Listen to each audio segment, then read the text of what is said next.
Hello everyone, আজকে 10 মিনিটে আলু দিয়ে মজাদার ক্রিসপি স্ন্যাক্স রেসিপি শেয়ার করব আপনাদের সঙ্গে।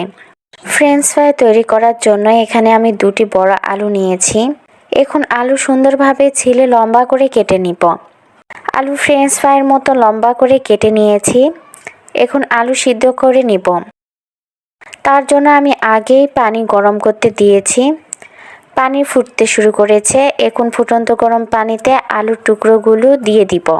আলুতে দিয়ে দিয়েছি হাফ চা চামচ লবণ। এখন আলু 1 থেকে 2 মিনিটের মতো সিদ্ধ করে নিব। এর চেয়ে বেশি সিদ্ধ করে নেওয়া যাবে না, এতে আলু ওভারকুক হয়ে যাবে, পরে আলুগুলো ভেঙে যাওয়ার সম্ভাবনা থাকবে। আলু সিদ্ধ হয়ে গিয়েছে।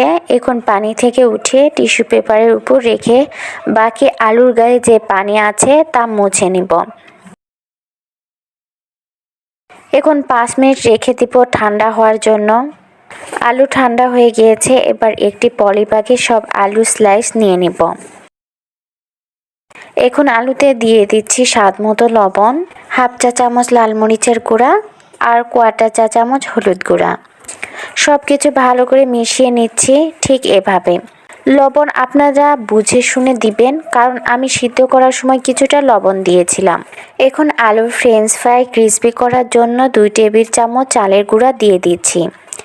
আপনারা সম পরিমাণে কর্নফ্লাওয়ার দিবেন। আমি চালের গুঁড়া দিচ্ছি কারণ চালের গুঁড়া কম বেশি আমাদের সবার বাসায় থাকে। এখন সব কিছু ভালো করে মিশিয়ে নেব। পলিব্যাগে এভাবে মিশিয়ে নেওয়ার ফলে আলুর ভেঙে যাবে না এবং আলুর গায়ে সুন্দরভাবে সব কিছু লেগে যাবে। মিশানো হয়ে গিয়েছে। এবার ভেজে নেব।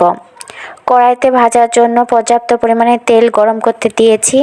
তেল অবশ্যই ভালো করে গরম করে নিতে হবে। এবার আলুগুলো তেলেতে দিয়ে দিব। এই সময় চুলার ফ্লেম মিডিয়াম টু হাই রাখতে হবে, তাহলে আলু সুন্দরভাবে ক্রিসপি হবে। আলুর ফ্রেঞ্চ ফ্রাই বিশেষ করে বাচ্চাদের বেশি পছন্দ, তাই খুব সহজে অল্প সময়ে বানিয়ে দিতে পারবেন।